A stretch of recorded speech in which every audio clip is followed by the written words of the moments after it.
श्री कृष्ण गोविंद हरे मुरारी, हे नाथ नारायण वासुदेवा। श्री कृष्ण गोविंद हरे मुरारी, हे नाथ नारायण वासुदेवा।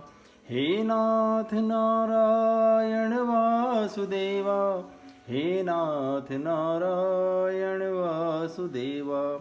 श्री कृष्ण गोविंद हरे मुरारी, हे नाथ नारायण वासुदेवा।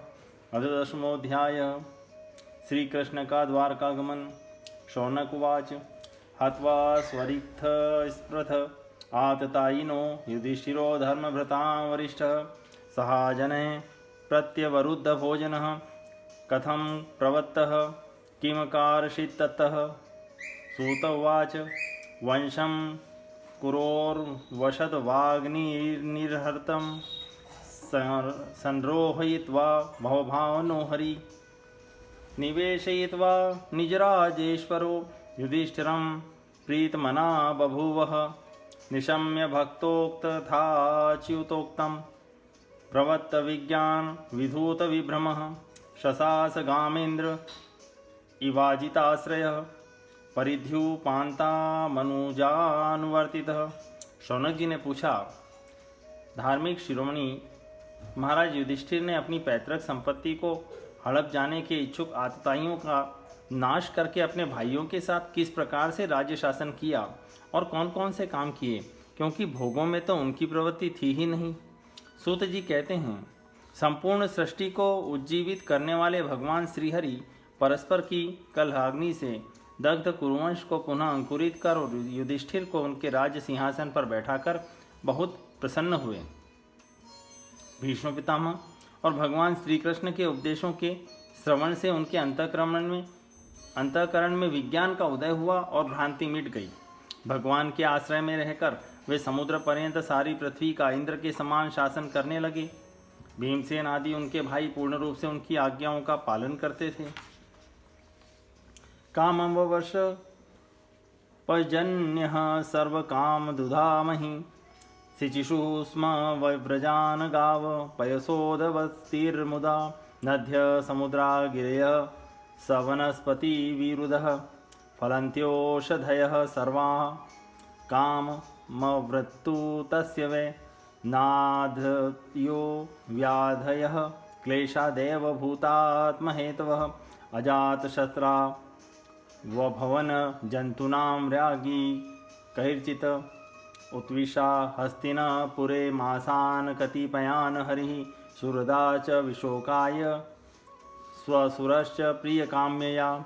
आमन्त्र्य चाभ्यनुज्ञात परिष्यज्याभिवाद्य तम्, आरुरोह रथं कैशिश्च परिष्वक्तोऽभिवादितः। सुभद्रा द्रौपदी कुन्ती विराट तनया तथा गान्धारी धृतराष्ट्रश्च युष्वो गौतमो यमो, वृकोदरश्च धौमस्य स्त्रियो मत्स्य सुतादय।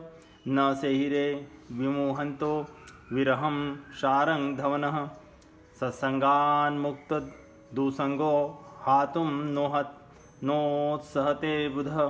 कीर्तिमानं यशो यस्य सुकृदा कर्ण्यरोचनं, तस्मिन्यस्तधियः पार्था सहेरन विरहं कथम्। दर्शन स्पर्श संलाप शयनासन भोजने, सर्वे ते निमिषे रक्षेस्तमनुद्रुतचेतसः। वीक्षन्तः स्नेह संबद्धा विचेलुस्तत्र तत्रः, न्यरुन्धन् गलद्वाष्प मोत्कण्ठया देवकी सुते। निर्यातिगारान्नो भद्रमिति स्थाध्यान्यवस्त्रियः। युधिष्ठिर के राज्य में आवश्यकतानुसार यथेष्ट वर्षा होती थी। पृथ्वी में समस्त अभीष्ट वस्तुएं पैदा होती थी। बड़े बड़े थनों वाली बहुत सी गौएं प्रसन्न रहकर गौशालाओं को दूध से सींचती रहती थी। नदियाँ, समुद्र, पर्वत, वनस्पति, लताएं और औषधियाँ प्रत्येक ऋतु में यथेष्ट रूप से अपनी अपनी वस्तुएं राजा को देती थी। अजातशत्रु महाराज युधिष्ठिर के राज्य में किसी प्राणी को कभी भी आदि व्याधि अथवा दैविक भौतिक और आत्मिक क्लेश नहीं होते थे। अपने बंधुओं का शोक मिटाने के लिए और अपनी बहन सुभद्रा की प्रसन्नता के लिए भगवान श्री कृष्ण कई महीनों तक हस्तिनापुर में ही रहे। फिर जब उन्होंने राजा युधिष्ठिर से द्वारका जाने की अनुमति मांगी, तब राजा ने उन्हें अपने हृदय से लगाकर स्वीकृति दे दी। भगवान उनको प्रणाम करके रथ पर सवार हुए। कुछ समान उम्र वाले लोगों ने उनका आलिंगन किया और कुछ छोटी उम्र वालों ने प्रणाम। उस समय सुभद्रा, द्रौपदी, कुंती, उत्तरा, गांधारी, धृतराष्ट्र, युसु, कृपाचार्य, नकुल, सहदेव, भीमसेन, धौम्य और सत्यवती आदि सब मूर्छित से हो गए। वे सारंगपाणी श्री कृष्ण का विरह नहीं सह सके। भगवत भक्त सत्पुरुषों के संग से जिसका दुसंग छूट गया है, वह विचारशील पुरुष भगवान के मधुर मनोहर सुयश को एक बार भी सुन लेने पर फिर उसे छोड़ने की कल्पना भी नहीं करता। उन्हीं भगवान के दर्शन तथा स्पर्श से तथा उनके साथ आलाप करने से, साथ ही साथ सोने, उठने, बैठने और भोजन करने से जिनका संपूर्ण हृदय उन्हें समर्पित हो चुका था, वे पांडव भला उनका विरह कैसे सह सकते थे। उनका चित्त द्रवित हो रहा था। वे सब निर्निमेष नेत्रों से भगवान को देखते हुए स्नेह बंधन से बंध कर जहाँ तहाँ दौड़ रहे थे। भगवान श्री कृष्ण के घर से चलते समय उनके बंधुओं की स्त्रियों के नेत्र उत्कंठावश उमड़ते हुए आंसुओं से भर आए, परंतु इस भय से कि कहीं यात्रा के समय अशकुन न हो जाए, उन्होंने बड़ी कठिनाई से उन्हें रोक लिया। मृदंग शंख भैर्यश्च वीणा पणव गोमुखः धुंधुर्यानक घंटाध्या नेदुर्दुन्दुभयस्तथा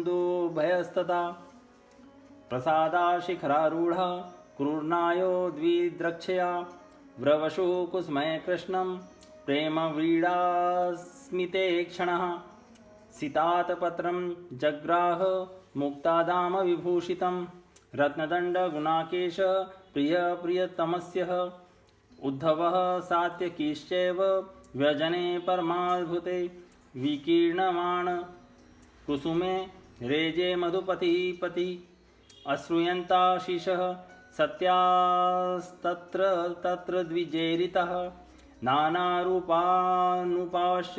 निर्गुणस्य गुणात्मनः अन्योन्यमासीत् संजल्प उत्तमश्लोकचेतसां कौरवेन्द्रपुरस्त्रीणां सर्वश्रुति मनोहरः स वै किलायम पुरुषो पुरातनो य एक आसीद विशेष आत्मनि अग्रे गुणेभ्यो जगदात्मनीश्वरे निमीलितात्म निशी सुप्त शक्तिषु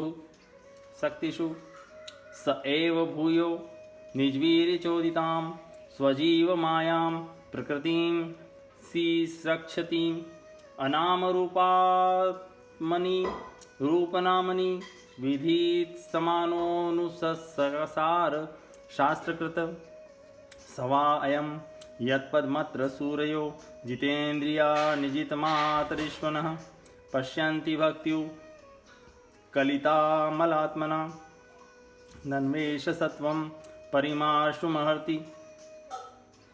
भगवान के प्रस्थान के समय मृदंग, शंख, भेरी, वीणा, ढोल, नरसिंह, धुंधुरी, नगारे, घंटे और दुदुम्भियाँ आदि बाजे बजने लगे। भगवान के दर्शन की लालसा से कुरुवंश की स्त्रियां अटारियों पर चढ़ गई और प्रेम, लज्जा एवं मुस्कान से युक्त चितवन से भगवान को देखती हुई उन पर पुष्पों की वर्षा करने लगी।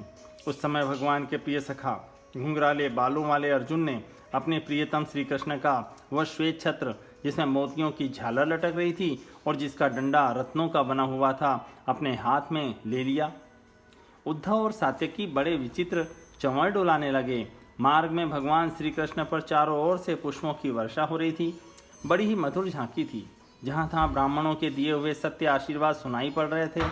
वे सगुण भगवान के तो अनुरूप ही थे, क्योंकि उनमें सब कुछ है, परंतु निर्गुण के अनुरूप नहीं थे, क्योंकि उनमें कोई प्राकृत गुण नहीं है।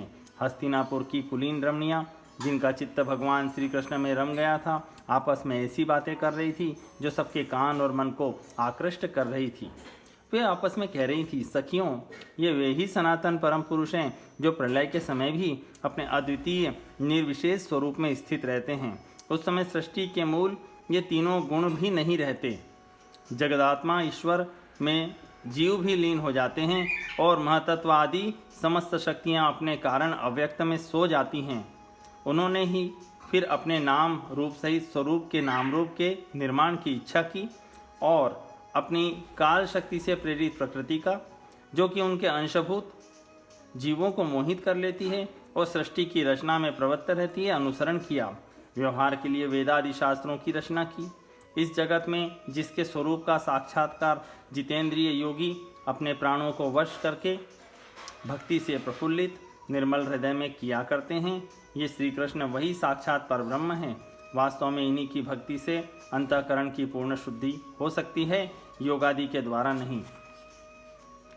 सवायम सख्यनुगीत सत्कथो वेदेषु गुह्येषु च गुह्यवादिभिः य एक ईशो जगदात्मलीलया सुजात्यवत्यति न तत्र सज्जते यदा ह्यधर्मेण तमोधियो नृपा जीवन्ति तत्रैष हि सत्तत्वतः किल धत्ते भंग सत्यमृतं दयां यशो भवाय रूपाणि दग्धुद्गे युगे अहो अलम श्लाघ्यतमं यदोकुल महोऽलं पुण्यतमं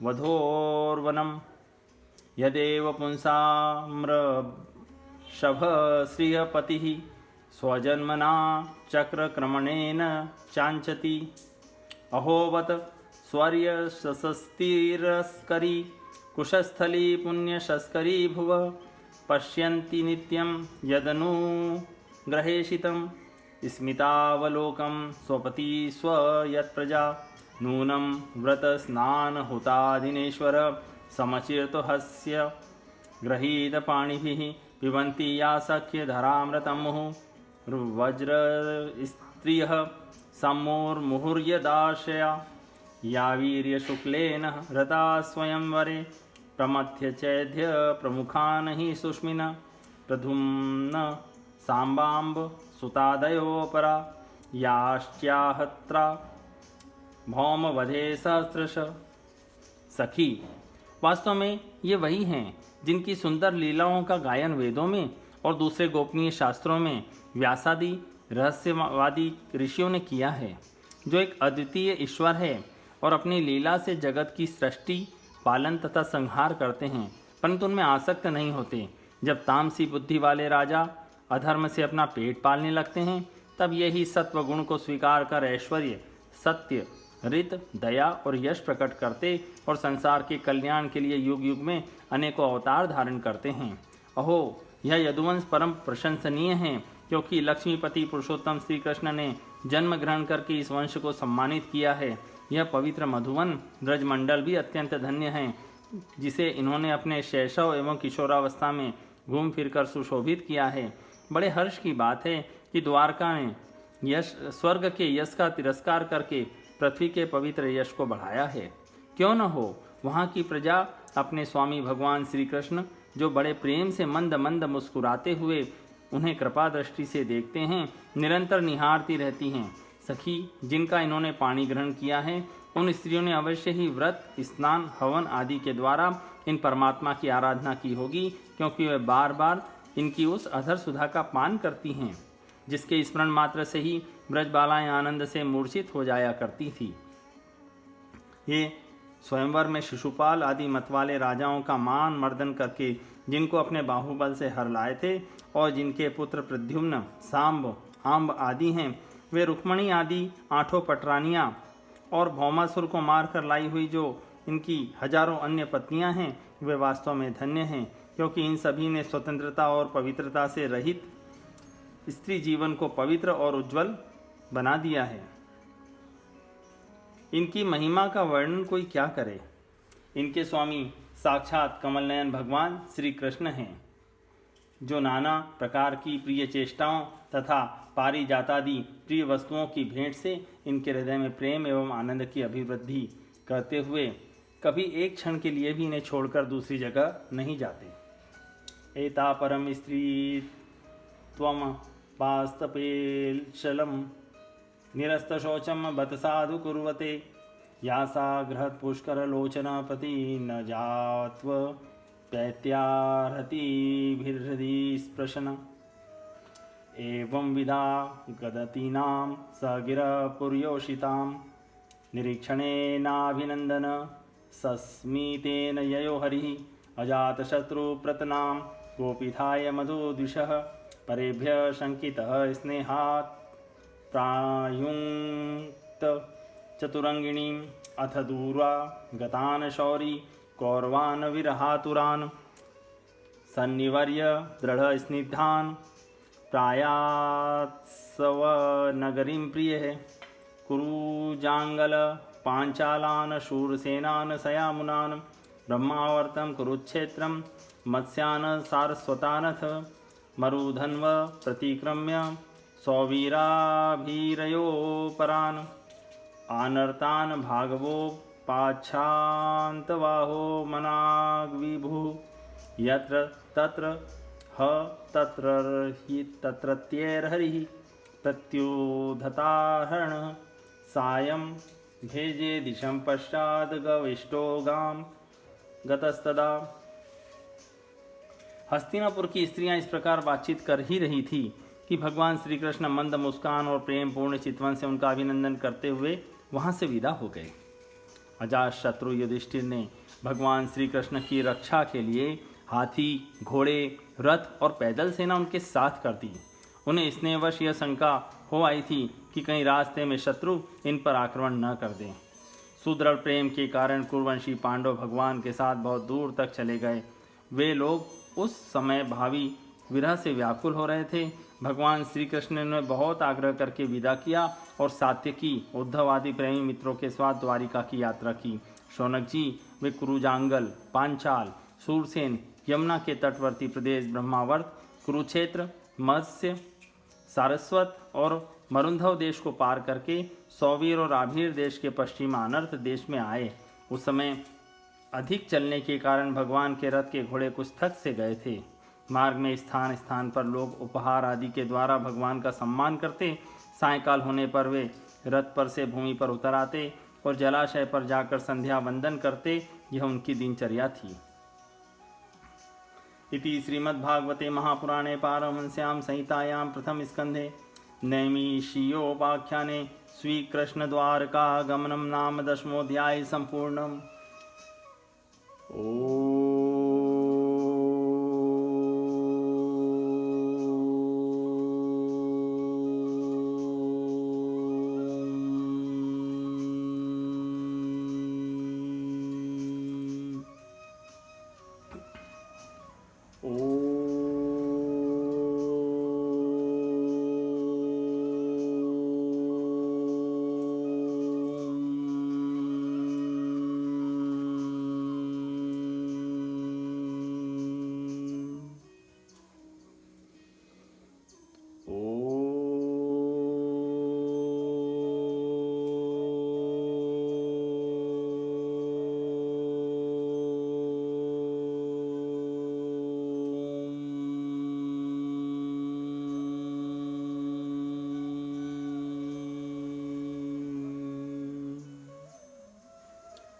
श्री कृष्ण गोविंद हरे मुरारी, हे नाथ नारायण वासुदेव। श्री कृष्ण गोविंद हरे मुरारी, हे नाथ नारायण वासुदेव। हे नाथ नारायण वासुदेव, हे नाथ नारायण वासुदेव। श्री कृष्ण गोविंद हरे मुरारी, हे नाथ नारायण वासुदेव।